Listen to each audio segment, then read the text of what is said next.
Blood and Black Rum Podcast wants to thank Podcorn for sponsoring this episode.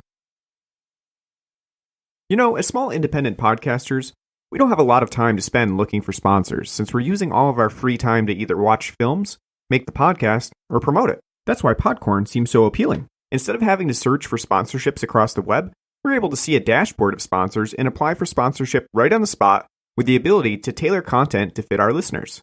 It's helping us keep this podcast going for our audiences. Podcorn is a marketplace connecting podcasters to podcast sponsorship opportunities with a variety of options. Podcasters can create their own host-read ads, feature interview segments, foster discussions, and more. With Podcorn, you don't have the middleman. Podcasts, big or small, can pick opportunities that are right for them and set their own advertising rates. Also, there's no need to sponsor a product that podcasters don't believe in. They can pick and choose products that fit their niche. Another great thing is that you never give up rights to your podcast to Podcorn. They're just facilitating the sponsorship and making sure you're protected and compensated for your work. Podcorn's marketplace is meant to ensure transparency, creative freedom, and control of how and when you monetize. Make sure to click the link in the show notes for more information about Podcorn and to sign up today to start monetizing your podcast the easy way. What the fuck? Holy shit. You midget Midas motherfucker.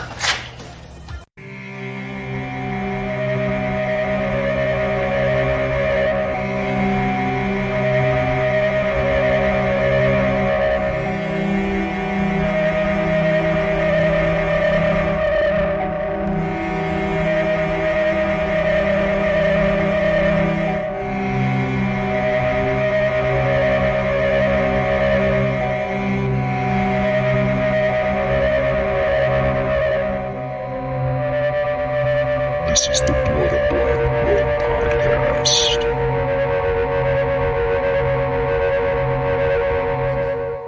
Hey guys, welcome back to the Blood and Black Rum Podcast. I am Ryne from conjure.com, and I'm joined with my co-host Martin. How's it going? Pretty good. We are back with a new episode, and we are going to be tackling a new film in a series of movies that we've done pretty much since the start of the podcast, I think, right? Yeah, it's March, so you know what that means? That's right. Yeah. What's that mean? It's time for Leprechaun. Oh my goodness. And what are we doing this time? Well, because it's 5 years in the making now. We're up to Leprechaun 5. Ooh, but what is Leprechaun 5? It's Leprechaun in the Hood. That's right. And we got a nice little soundtrack for you. This film has a lot of rap songs in it. So Badly, poorly written. And unfortunately, Warwick Davis is the brunt of that with the final credits sequence where he actually... honestly, it's the worst. I don't really know what anybody was thinking when they decided to make this movie. But particularly, I don't know why I got past the third one. Yeah, that's true. I mean, I don't know that anybody was asking for another Leprechaun movie in the 90s. But you know what? They did not just Leprechaun in the Hood, but then they went back to the Hood for another Leprechaun. And if I've never seen Leprechaun Back to the Hood, but I think that Ice-T is not in it. I'm going to take a stab and say that Ice-T is not in it. And I will say that I think that makes that film unwatchable because the only reason that you would really watch Leprechaun in the Hood is for Ice-T. What a get to, by the way. You know, even for 2000 standards. What do you mean? What did you say? What a get for them. Oh yeah, right. Ice-T. For Ice-T to be like, yeah, sure, why not? Yeah. And Coolio. And Coolio? Yeah, yeah. That's right. Coolio. Yeah, that's right. He's in there. Yeah, I mean, every time I see Coolio, all I can think of is like, Cal from Kenan and Kel. Coolio, what? Coolio. That's right. Yeah. I don't know. I don't know what went into the making of this film. That would be something to really research and like make a documentary on. It's just the process behind. Yeah. Well, we already went to space and Vegas. What the fuck do we do now? That's right. And you're like, the Hood. I guess so. Yeah. The interesting thing about Leprechaun in the Hood, as you pointed out, is that it was released in March of 2000, And yet it feels very much like a 90s... Mid-90s mid-90s era rap film. I mean, obviously, everything about it is very low budget. It's vibing, at least the first quarter of the film, it's vibing quite a bit from Boys in the Hood, but it's nowhere near as good as Boys in the Hood, because Boys in the Hood's a classic. And we also mentioned, too, that this is basically like UPN the movie from the 90s. Like, it's like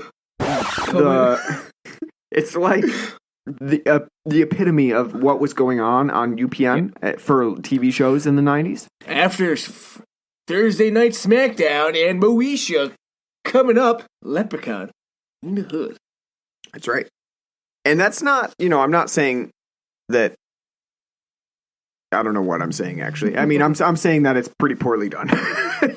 Because UPN, it had its shows on there, and they were also like low production value sitcoms. That was like, TGIF style, but just a little bit lower budget, lower production value. Well, because they didn't have the budget of. That's right. And so that's what I'm saying. Leprechaun in the Hood is. That's basically it. It's almost like a little bit of like a weird amalgamation of like My Brother and Me, hanging out with Mr. Cooper, and Fresh Prince. I don't even know if I know what My Brother and Me is. What is that show? That was on Nickelodeon. My Brother and Me. Doesn't ring a bell. It was. It's kind of hard to explain because it was kind of like Fresh Prince or Smart Guy. Okay.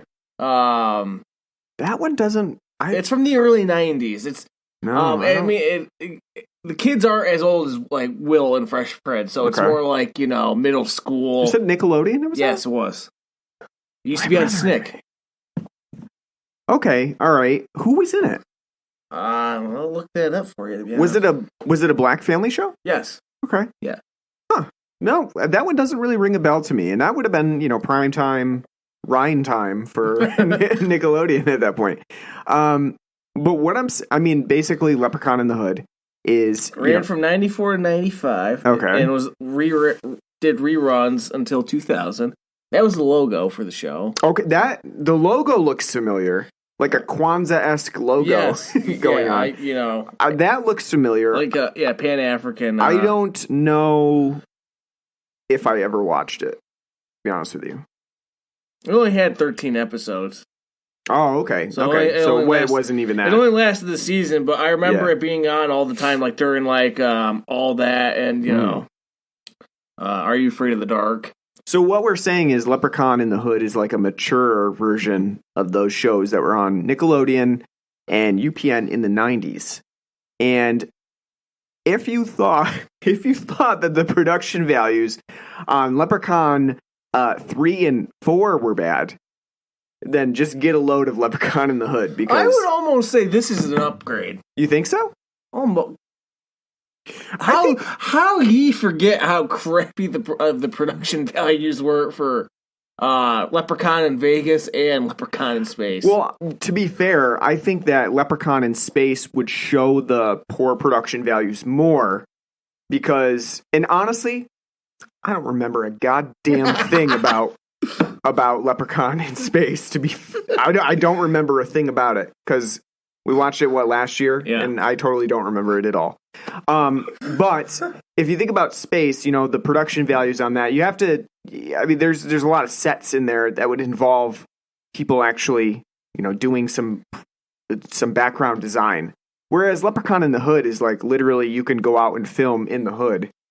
I don't even think it was shot in Vegas.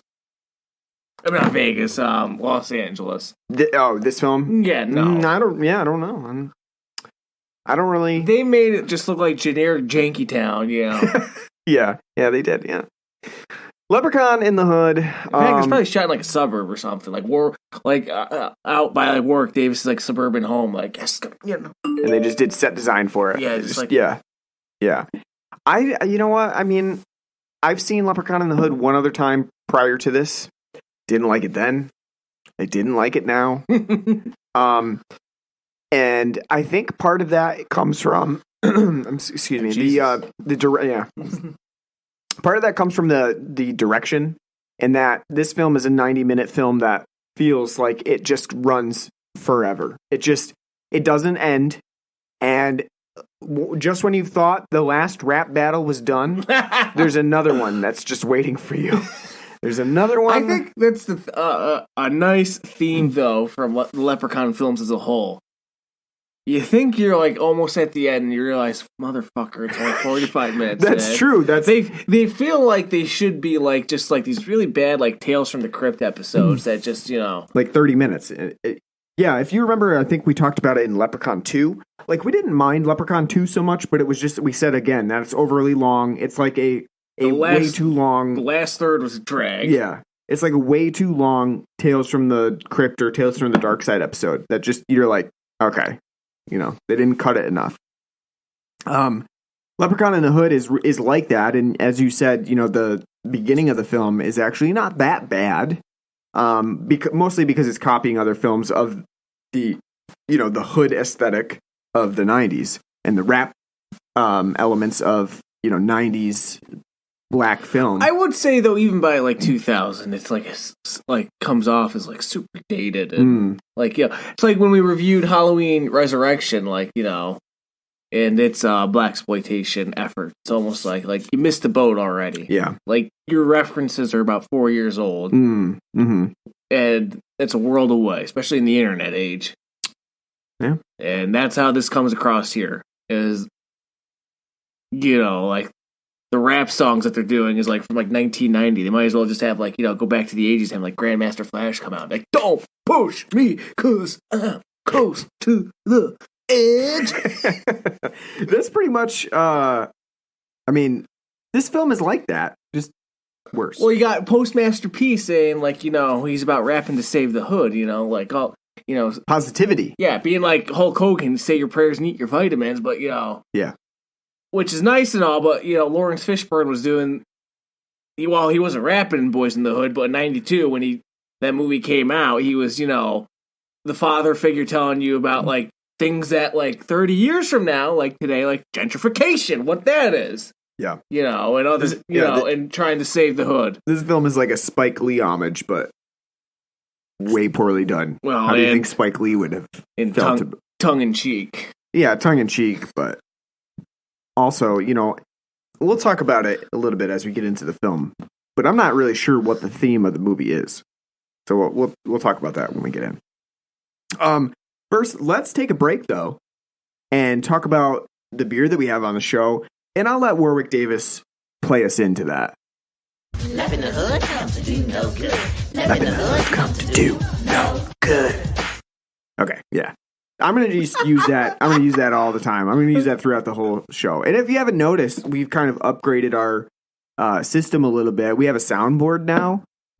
So anytime Martin gets out of control where I can't get a word in edgewise, I'm just going to play the Joe Biden shush meme. Or anytime we say something that could be moderately offensive, we're going to play the record scratch. Just let it sit there.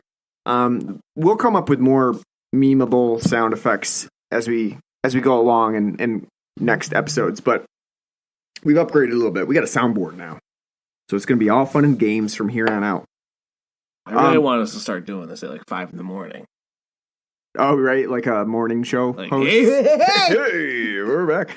It's the Martin, the lazy eye, and the barber. Woo! I guess I should have bottles clinking to cue us into the beer talk that we have on the show. But for beer talk, and because it's St. Patrick's Day, we don't have any Irish beers on the show today. You know what's funny? I think every time we've done a Leprechaun, we've done a different type of Guinness.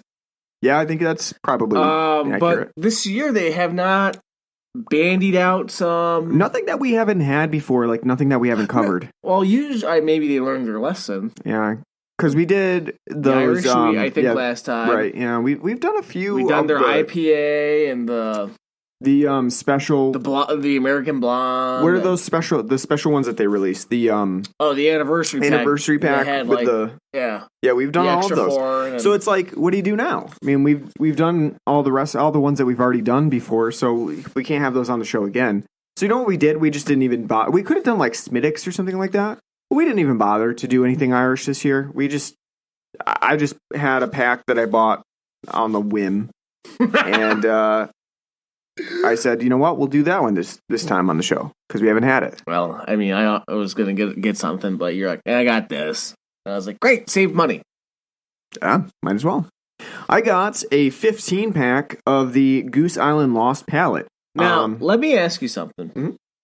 What attracts you to Goose Island? Nothing really attracts me to Goose Island. Actually, nothing was attracting me. Because like every time they have like some weird, like it's kind of like with Founders, but they're not as good as Founders. They're the Illinois bastard version of Founders. You see a new 15-pack from them, and you're just like, I guess I'll give it a shot. That was not even my though you intention. Even though you know that they're going to let me down. Yeah. Yeah, I did not intend to get a Goose Island pack.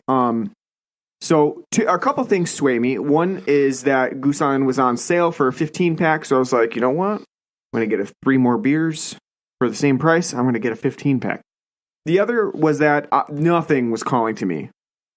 Nothing at all. Like, I was like, had it. The Harpoon Spring Pack is really disappointing because it's all the same shit that they always have. They already have the Wanna Mango getting pumped out. Yeah. I saw them post on Facebook, like, right. And Sam Summer's already out. Yeah, I've seen a couple summers already. Yeah. I think Long Trail has a summer pack out already. So annoying. Yeah, it's very annoying. So those were the 2 things that led to my decision that I was like, you know what? This Goose Island 15-pack Lost Palate, I'm going to get it. What did you say? Where did I get it? Yeah. Hannaford. Okay. I always go to, if I'm not getting something that's like extremely special, I'm shopping at Hannaford because they have the best sales on beer, hands down. So that's where I went. Lost Palate was there. I said, you know what? I haven't had Lost Palate. Sounds interesting. I'm going to get it. So I got it. And I think this is our first Goose Island Hazy. I've never had a Goose Island Hazy. We've done like a couple Goose Islands. We've done like the that stout that they had that I bought that one time, the Parka stout or whatever. Yeah. We've done the bourbon. Yeah. And I should say that Goose Island, when it's not in a limited edition release of the Bourbon Barrel series, always disappoints me.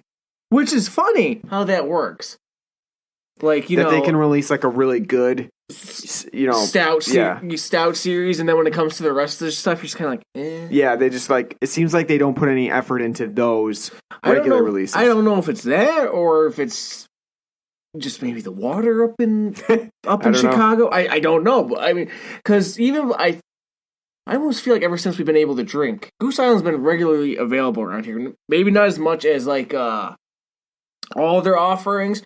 But I remember as far as, like from the 10 years we've been able to drink, Honker's Ale has always been available. And I think even 10 years ago they weren't bought. I think they're owned by Anheuser-Busch. Yeah, now. They're owned by InBev. So. InBev, I think. So I mean, I don't think 10 years ago they were. No. But I just remember back then being kind of like, Yeah, I've always kind of been like, I'm Goose Island, especially after I got that winter pack. I was really not impressed with it. But you know what? I said I would try them again. And this Goose Island Lost Palate sounded interesting. It's a hazy IPA with mango and cinnamon.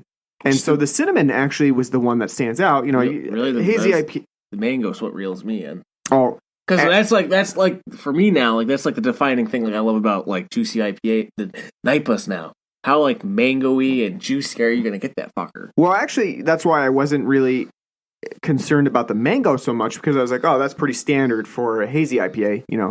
If they just said hazy IPA with mango, I would have been like, okay. But the cinnamon was like, oh, I guess you're trying something a little bit different with a hazy IPA. Because as I tagged you in a post today about another hazy IPA coming out, and I did that like sarcastically because literally every single fucking brewery on Facebook has a hazy IPA coming out. And I was just kind of joking around, like, literally, this is the big thing for everybody. So Goose Island obviously has the hazy IPA, but they decided to change it up a little bit with the cinnamon. And so I was interested in what that would do to a NIPA to make it distinguished from other beers. And I have to say that while I don't think this beer is amazing, I do think it's interesting, and it has a good character to it that stands out from other hazy IPAs because of that cinnamon. Most of the the beer definitely tastes like a hazy IPA or a NIPA with the fruity tropical content to it. But towards the end of the palate, you definitely get that cinnamon flavor to it that gives it a unique kick. I'd almost say a little bit nutmeggy too. Yep, a little nutmeggy. I agree. It I don't know when it was released, but it'd be kind of like, I would say it'd be all right for a winter like NIPA. A winter IPA, yeah. Like, if you're looking for like a NIPA, but not want to like, be throttling them, because they're definitely not crushable. No, not crushable. The cinnamon definitely has a limiting factor to it. You can't drink too many of them because of that cinnamon flavor. It's also at like a high 6%. 6.5%. Yeah, 6.5%, something like that. So it's on the heavier side for alcohol content. I would say that the hop level is not like extreme. I don't know what the IBU is, but I'm going to guess that it's moderate. And overall, it's a fairly good hazy IPA, and that cinnamon flavor adds a distinctiveness to it that I think, makes it worth at least trying out, to see what kind of spin they have on the hazy IPA. Yeah, no, I concur with most of your points. I don't know, because if not, I would play the Biden shush meme. I don't know. Like, I'm torn because again, like, I think at least for me, Goose Island always has kind of an off taste at the end. It's always got kind of like something like a little bit of a funky, like skunk. An adjunct sort of thing that they put in it. That like a kind of like a funky, skunky taste to it. And I don't know if maybe that's just the cinnamon lingering a little bit too much like Big Red or what, but like it also like at the end, someone put their half chewed Big Red. Yeah, in like it. you just like like took a knife and just like I do think it's probably the cinnamon that's lingering for you. I think that because that's like really the last thing that I taste is the cinnamon. Like I think it's like a worthy try. It's something different. I would never think to take a NIPA and then show cinnamon because it's not not something I'd find palatable for the most part. But like I said, maybe it's just because I've had all the Goose Islands that I've had for the most part. I always kind of find that they have kind of this weird aftertaste to it, like a Magic Hat, but it's not nowhere near as bad as Magic Hat. But I think for a winter NIPA, it'd be something worthwhile to try. You want to stay warm, but also have that nice juiciness of a NIPA. It'd give you that. I wouldn't say for the most part it's either that mango-y or juicy or anything. It's very, I think, limiting on the NIPA palate, but it's something different. If anything, I really like the Vaporwave can. Yeah, that's pretty cool. I really like that nice, Miami Vice, Miami Horror, Vaporwave look aesthetic to it. Yeah, it's like a light orangey, pinkish can. That's I think that Goose Island's been doing that a little bit. Like a lot of their cans have that sort of Vaporwave element to them, which makes them stand out. And then that can be a bad thing too when you get it and you're like really disappointed. Thought it was going to be way better than it is, but Lost Palate I am fairly happy with, and I don't mind that I have a 15-pack of it. It's pretty good, and I would definitely encourage to seek it out, at least to try that hazy IPA with cinnamon. I don't know that I've seen anybody else really doing that, and so the uniqueness, I think, makes this something to look for and try at least one time. Give it a shot. Should be available everywhere, I imagine. I would think so. If it's available here, I think it's probably available everywhere. Check it out. Yeah. Left in the hood comes to do no good. Left in the hood comes to do no good. Thanks, Warwick Davis, for leading us back into the discussion on the film. So, Leprechaun in the Hood. As I said, seen it once before. Pretty sure I wrote an article about it at some point, like 6 years ago. And as I was telling you, I was like getting you prepared for this movie. I was like, are you sure you don't want to go see Birds of Prey? I said that. And at that point, you probably suspected something about the film. And then I also... honestly, at this point, there's nothing that's going to drag me to see a DC movie. And then I don't care if in Wonder Woman 84, Gal Gadot is strutting around and just her ass, bare ass naked the entire time. I'm like, You're still not interested. The other thing that I said... what else did I say? I said, I saw it like 6 years ago, and it's still too recent for me to watch it again. So your son loved it. Yeah, I guess so. Yeah, He was really digging it. he was digging it. He was all about those Warwick Davis limericks. 3-month-olds really love Leprechaun in the Hood for some reason. I will say the box art very memorable because I remember that and like the ice cream man always sticking out to me as a kid walking around like video. The weird thing about it is that it's like completely not memorable.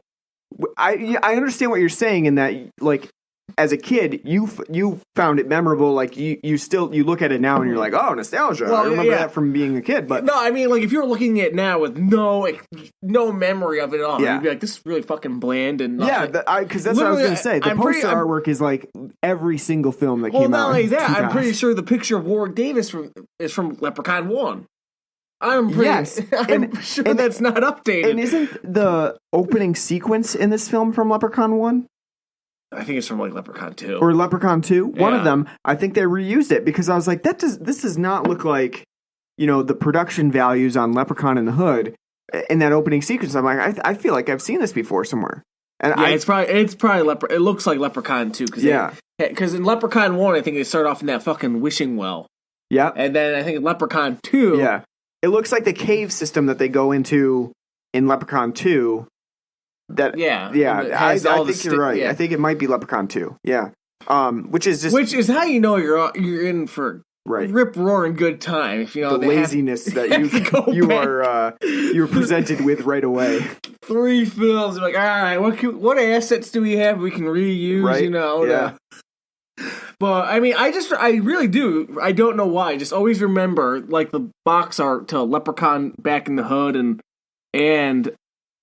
in the Hood as a kid at Video World because they always had them right on the shelves, like prominently featured in the horror section, like Leprechaun 5 and 6 and Leprechaun Space. Mm-hmm. Never really Leprechaun 1, 2, or 3, but it was always the other 3 that were always there, and then like it was like right next to the Ice Cream Man and Candy Man, which by the way, that's got to be on the fucking review docket. What's that? Candyman. Oh, Candyman? Yeah, absolutely. We're gonna have to do that before the new one releases. That's what I'm saying. Yeah, we gotta do both. Yeah, I agree. I definitely remember Leprechaun in the Hood as well. There was a reason why I checked it out at one point, like 5 or 6 years ago. I don't exactly recall the reason, but we started doing the Leprechaun series, and you wanted to get ahead of the game. Like, no, this is way prior to the Blood and Background podcast starting. This was a while ago. I wrote it for a different site, actually. I honestly do not remember what it was for.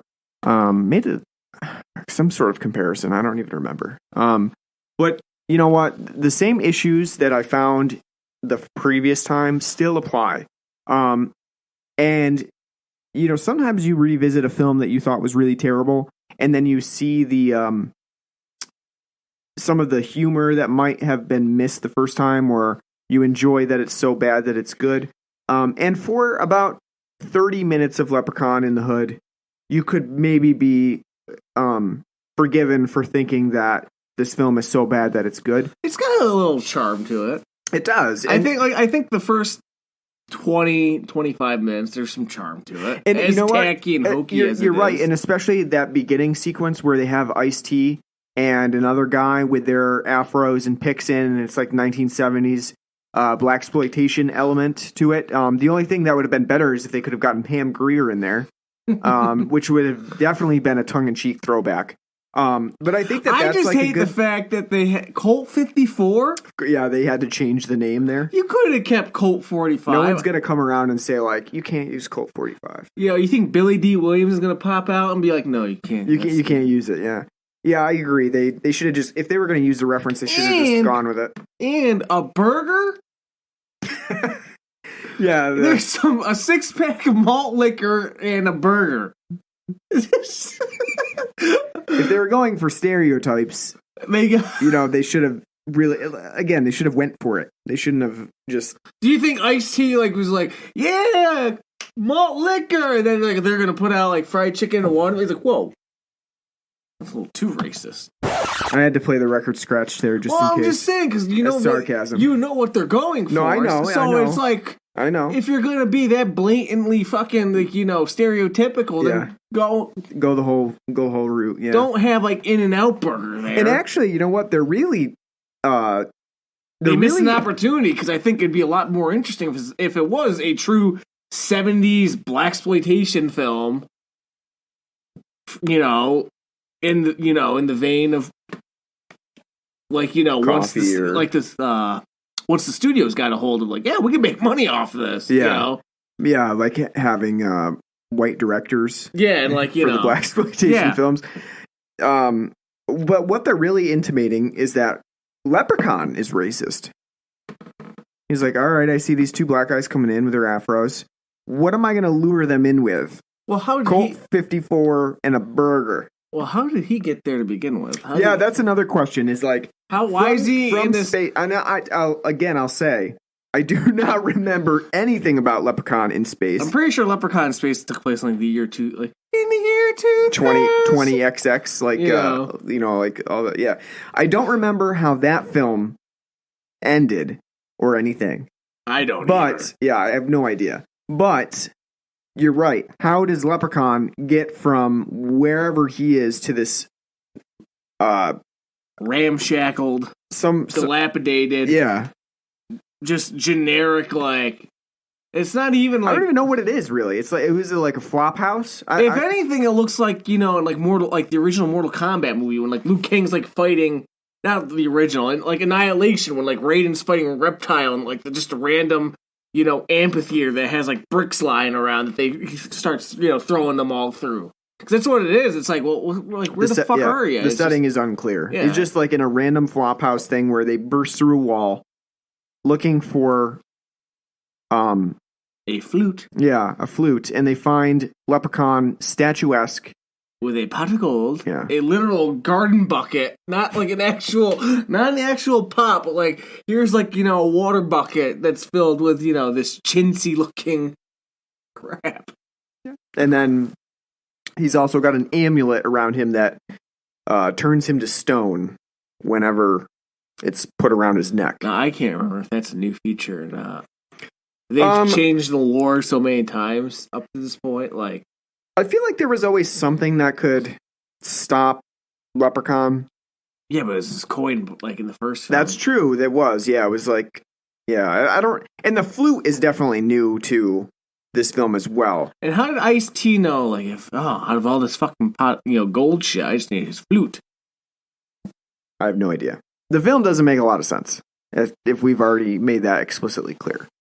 The flute is just a thing that shows up in the film that is like, it's not a red herring per se, but it really is not anything that even matters that much. It does bring it allows the user to manipulate people that hear the song. And so our protagonists, Postmaster P, Stray Bullet, and Butch are trying to become rap masters, and they want to succeed and have everybody love their group. And so they think that if they use the flute, they'll be wildly successful. Everybody will love them, and they can manipulate everybody into being so that they can become successful musicians. And that's pretty much what Ice-T's character has done ever since he got this flute in the 70s, where he became a big record producer. He became Suge Knight. That's right. And so he's been using, the presumption is that he's been using this flute to influence everybody and, make them love his recordings. And so Leprechaun in the Hood really goes back and forth between this, Postmaster P and Butch and Stray Bullet, who are trying to go the straight and narrow route of, making a rap group that emphasizes the positivity of, rapping rather than all the negative things like being in gangs and, shooting people and drive-bys and stuff like that. And yet they're forced to do lots of bad... Well, not even forced, I would say. They're more so just influenced to do bad things like smash up Ice-T's records. I don't know if it's his house or if it's his... Is this commentary on business? What rap music does to the youths? I guess so. But that's what I was talking about with the theme, is that I don't really understand because the theme is, obviously they're pushed to their limit. They are obsessed with fame, so they go to the negative side when their whole idea is positivity. And towards the end, the film almost like makes it clear that you have to be negative in order to succeed in the rap world. Is that commentary, social commentary on saying like, the rap world is I don't know, something with teeth that, you can't really, it needs to change. Maybe that's the commentary. I don't really know. I'm probably looking too far into Leprechaun in the Hood. I think they just thought it would be fun to like, oh, we put him in space. What do we do now? In the Hood. Let's market it to BET, for syndication. And I think that as we talked about, the opening of this film is actually not bad. There's some tongue-in-cheek humor to it. Obviously, our three rappers are sort of like putsy. Well, what the hell does Butch even do? He's a chemical specialist who apparently is able to use chemicals to create sick beats.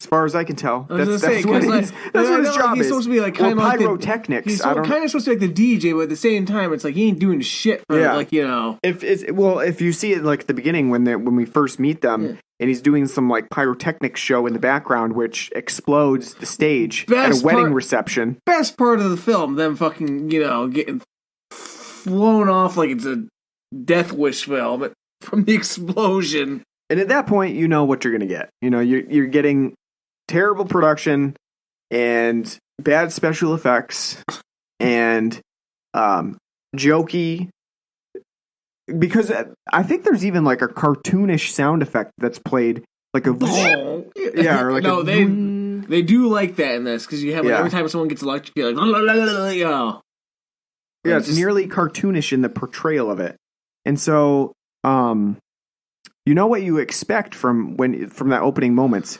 And I think the film excels because Ice-T is in it for the first like 30 to 40 minutes, because he's really the only person in this film that can really act. And ain't that the truth? And I'm not even saying that Ice-T is a great actor, but I mean in this film he seems, like Al Pacino.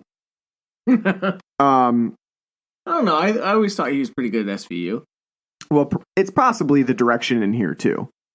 Yeah, I think he's and the writing, because a lot of I think he's able to, like, even how corny and hammy and stupid everything is, he's able to deliver it with a conviction but a tongue in cheekness yet is enjoyable. I mean, he has quite a few script written ha-has, like literally like villainous ha-ha. Well, it's carried because he's just so goddamn charismatic. I guess so. Yeah, he does have a lot of good moments where he can just go off on people, and that doesn't really feel like something that was written in. It seems like something that Ice-T made up for just improv. Yeah, just an improvisation for him, where he was able to just kind of go off on people. Yeah, that whole part where they're at his little loft, his little bungalow, trying to get a record deal, and afterwards when you're like, he's telling them, I want gangster rappers. I don't want you saving the hood bullshit. And Postmaster P's like, but that's what we do. And the other guy's like, whoa, no, straight bullets. Like, no, let me talk to him. And after he goes off on a rant on them after that seemed improv and not actually written. Yeah. He's like, all right, you know what? Fuck you. Yeah, right. Yeah, it did. Ultimately, though, I would say that the film just has a really hard time figuring out what it's doing. And it just keeps going on and on and on. And there's like multiple changes of who has the flute, from our main characters getting the flute, and then Leprechaun takes it back. Then our main characters risk their lives to go get the flute again. And hose. Yeah, with hose. And everything just really just seems to be happening.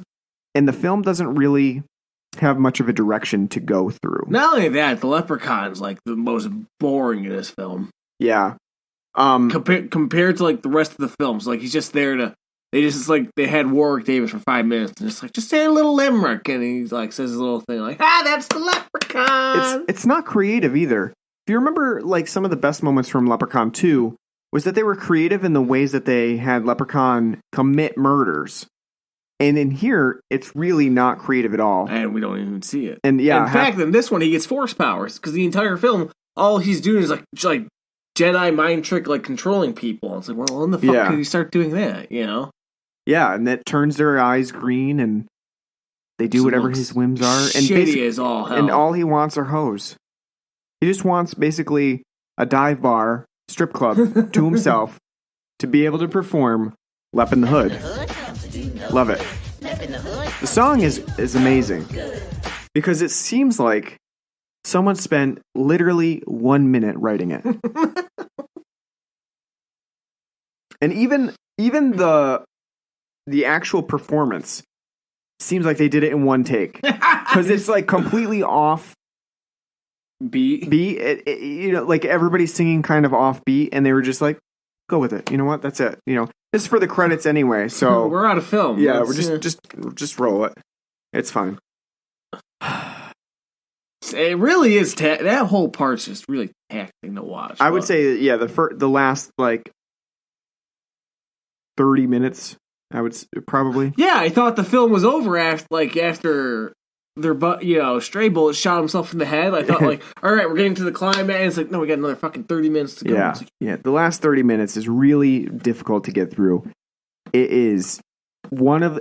We talked about this a little bit. We've done a few films before that are just so difficult to get through. Silent Night, Deadly Night. The Toymaker was one of them that was just like, this film just keeps fucking going. Mako. Leprechaun in the Hood is no different.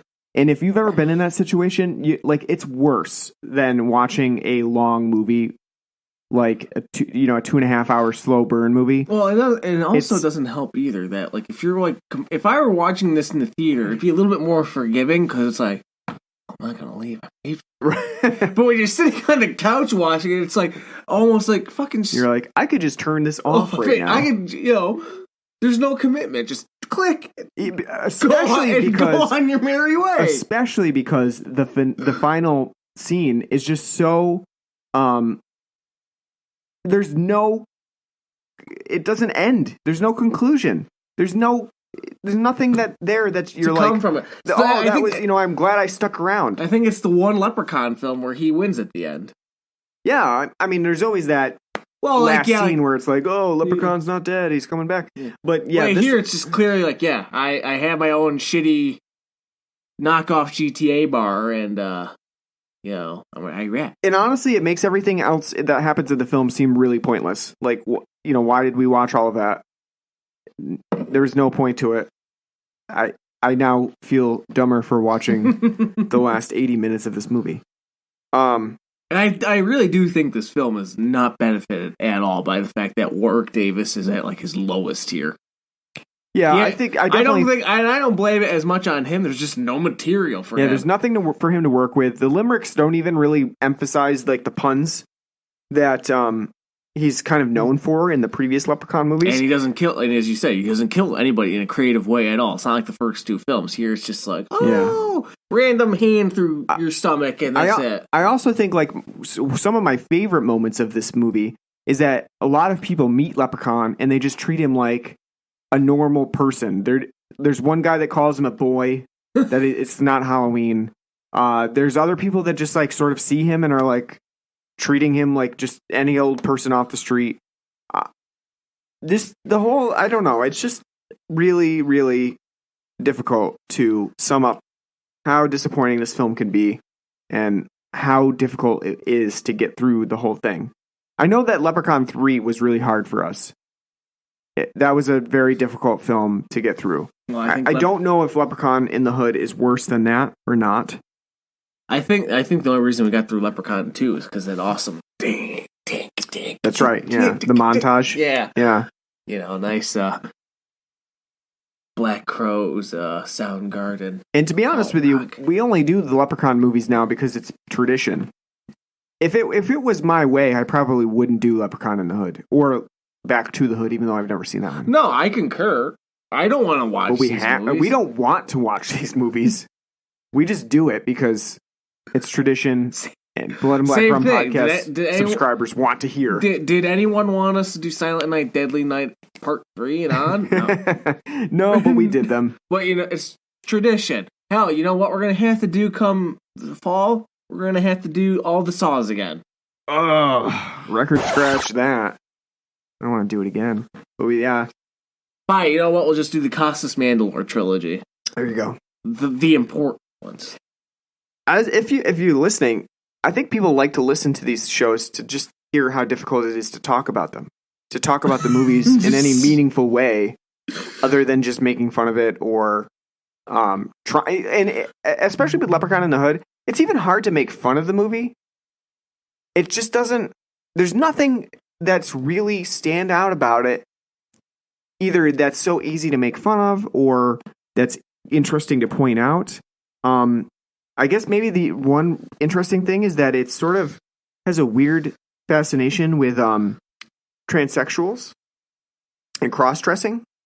I don't really know where that all comes from or why it's in this movie. I think it's just because like a gaff at it. Yeah, like just, like what fucking weirdos. I guess, yeah. It's just weird that it shows up not only once but twice in here.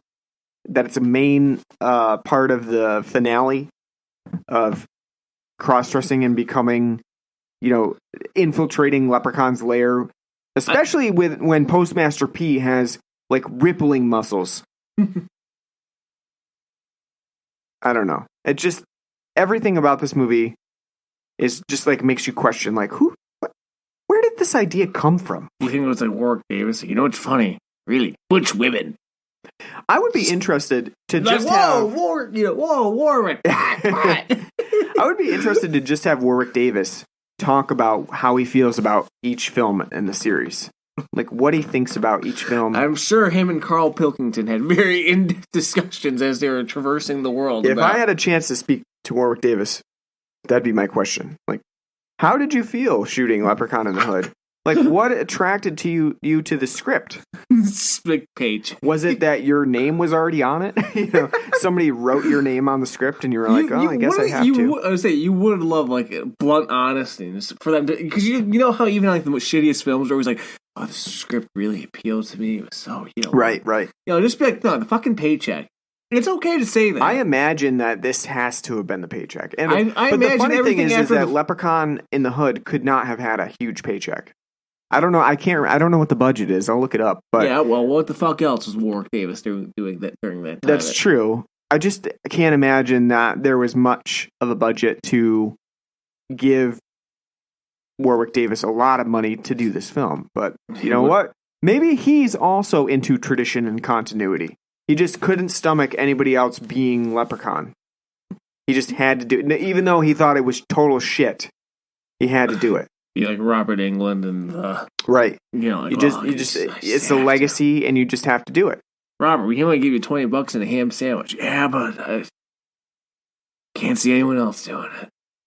My other question is just like, who after seeing Leprechaun in the Hood was like, please gotta do Back to the Hood, do another one. It had to have done really well on rentals. Like people like, oh. Maybe. Because at this point, who the fuck was buying this on direct-to-video? Yeah. I honestly think it had to have been a rental sensation. And by that, I mean people watched and like, this is trash. But that made enough money back for them to be like, let's do another. You're right. Maybe it did do well on rentals. Like somebody just saw it pop up on the shelf and they're like, I don't have anything else to do. Just watch it. But I don't know. And you know what? Maybe Back to the Hood is better. I don't know. It's directed by a different person, so perhaps it's better than this one. Ultimately, there is not much else that I can think of to say about Leprechaun Leprechaun in the Hood that we haven't already talked about to bring up the fact that you should not watch it. I mean, I almost think to have an effective review, this is one where you'd have to have like a video review. Where as you're speaking, you have like clips playing in the background. To speak for you because there's not enough for you to talk about. That's why I got the Lep in the Hood clip here, just to play it constantly. To show that. Stay away. Yeah, I mean, that's what you can expect from the... And that Lep in the Hood clip you have to wait until the credits to hear it. If you just want to hear the Lep in the Hood song, hit YouTube. You don't even need to watch the film. 1.5 million views. That's right. So there must be some nostalgia that we're missing on I guess, maybe. 1.5 million. Or maybe, you know what? Maybe this is like people in the 90s Troll 2. No. Or not in the 90s. I guess it would be in the 2000s. Because Troll 2 is a good film. Well, it's so bad it's good. But maybe people, everybody has their own different so bad it's good. In the 2000s, that's The Room. Yeah, that's true too. Maybe people do think Leprechaun in the Hood is so bad that it's good. I'm not one of them. I just find it really boring. It's a slog. Difficult to get through. Do you think you're almost done? It's like, God, now 35 minutes. You know, I don't like people who watch movies with their phones, but this is one of those movies that you watch with your phone.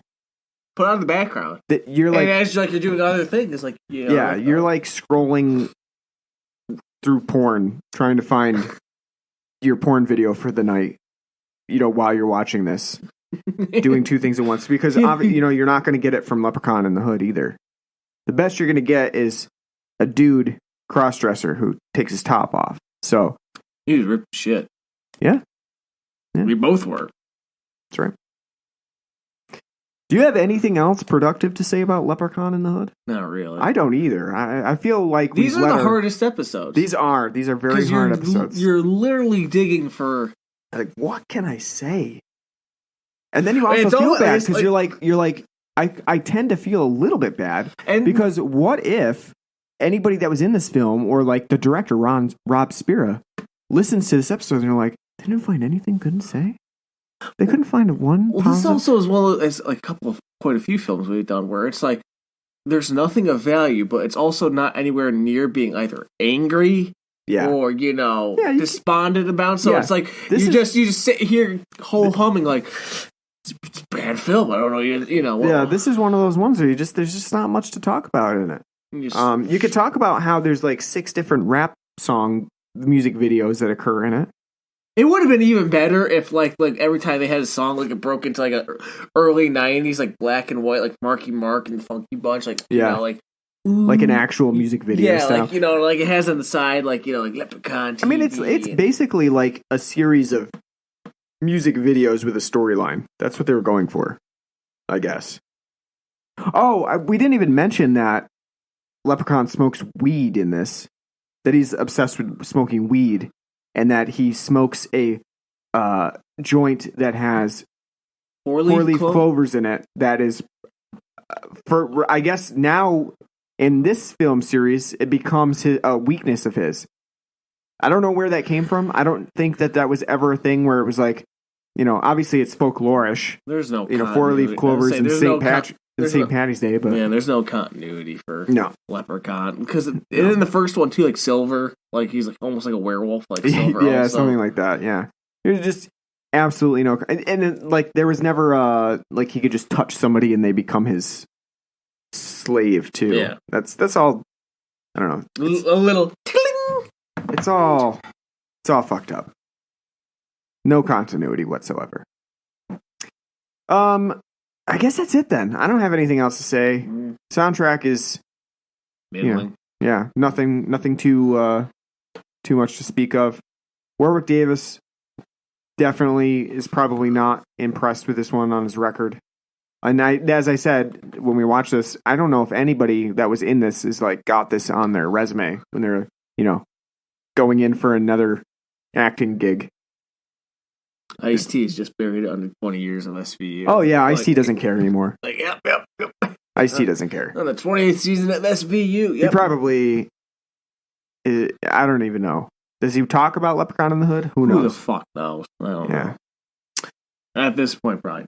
I don't know. This is just a disappointing film in general. It could have done something. It could have been way more tongue-in-cheek. It could have been cut down from... And then the fact that the Hood is just so... Not even, like...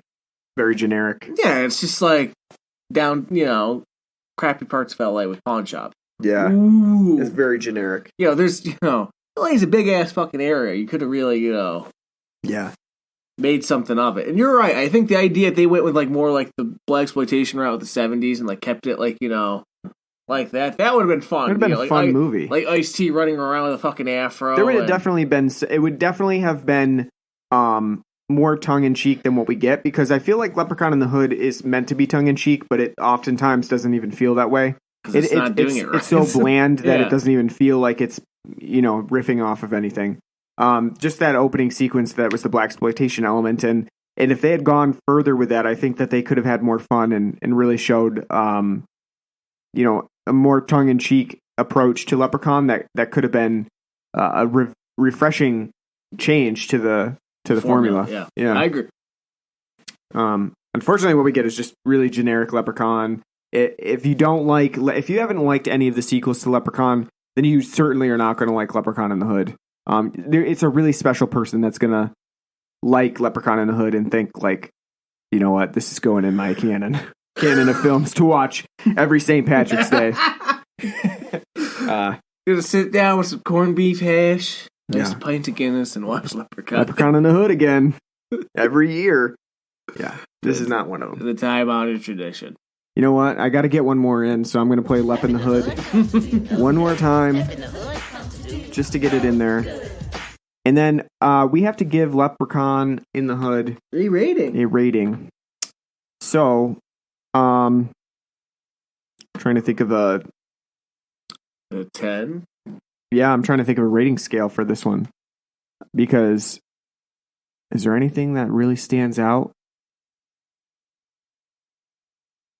10 magical golden flutes. Yeah, that's all I can think of as well. 10 magical golden flutes. What would you give Leprechaun in the Hood? Give it like a 3.5. It's a bad film. It's not enjoyable at all. But at the same time, it's not so bad that it's funny. There's nothing like worthwhile like getting aggravated or angry over. It's just a taxing film to get through. A film that I question why it's even around. First like 15-20 minutes, there are some like little like guffaws and chuckles you'll get out of it. For the most part, it's a very bland, boring film that has an idea and they don't have the budget or the manpower, or the creativity, or all of the above to make into something that's tangible and hilarious. The kills are very unimaginative in this film, very bland, very boring. All of the characters outside of Ice-T are forgettable and terrible. The fact that it's a Leprechaun film and Warwick Davis doesn't have something to do, pretty damning, because at this point I think that's the whole reason any of these films get made at this point, is just because they're like, hey, Warwick Davis, people like him. Overall, yeah, I wish I never saw this film. It's like I said, it's nothing that's going to get your dander up about it. There's nothing to it that's so aggravating, but at the same time, you're just going to be like, what a waste of 90 minutes. Yeah, I agree. I mean, I would probably give it like 3.5 as well.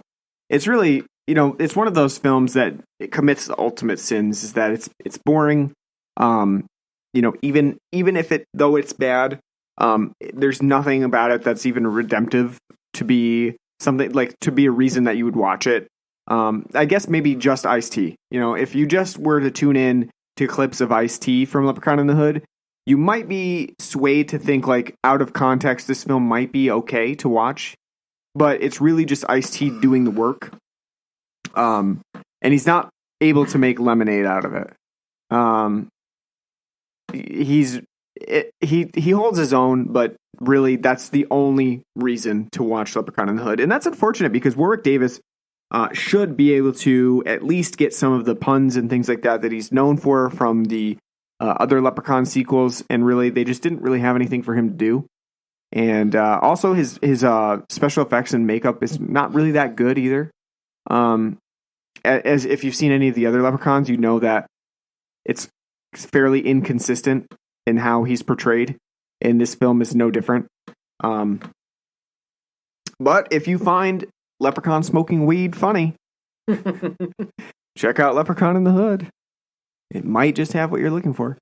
Yeah, so that's it. That's all we got for Leprechaun in the Hood. That's the brunt of it. And unfortunately, we have 2 more Leprechauns to do in the next 2 St. Patty's Days. So we have Leprechaun in Back to the Hood next time. And then after that, we've got to do the Leprechaun remake thing that they did that doesn't have Warwick Davis in it. So done by WWE Films. That's right. So we got a couple more left to do here. Fill out our St. Patty's Day. Then we got to pick another Irish-themed film to do for St. Patrick's Day. I don't know what we'll do when the time comes. But we hope you have a fun St. Patrick's Day. Stay safe and healthy. Stay away from the coronavirus. Drink your green beer, but do it solo, so you're nice and healthy. We thank you for listening to this show. Thanks for tuning in, subscribing to us. If you haven't subscribed to us, we are on pretty much any podcast app that you can think of. We're on Apple Podcasts, Google Podcasts, Podbean, Stitcher, Spotify, everything that you can subscribe to podcasts, we're on. So do so and leave us a nice review as well. We are on Facebook at facebook.com/bloodandblackrum. We're on Twitter at bloodandblackrum. And we also have an email address at bloodandblackrumpodcast@gmail.com. If you so choose and you'd like to help us with any of our fees that we do for that we have for hosting, you can send us money by donating to us on Patreon, patreon.com/bloodandblackrumpodcast. We'd also like to thank our sponsor, Podcorn, for today's episode. Thanks a lot. As you know, we haven't done a lot of advertising in the past, but we are branching out because we need to, because we are poor, because we need sponsors. So, thanks for listening. We hope to see you back in 2 weeks. And I'm not sure what the show is going to be in 2 weeks. We haven't picked a movie yet, but we will at some point. So it'll be a surprise. We'll announce it a little bit later. So until then, take care.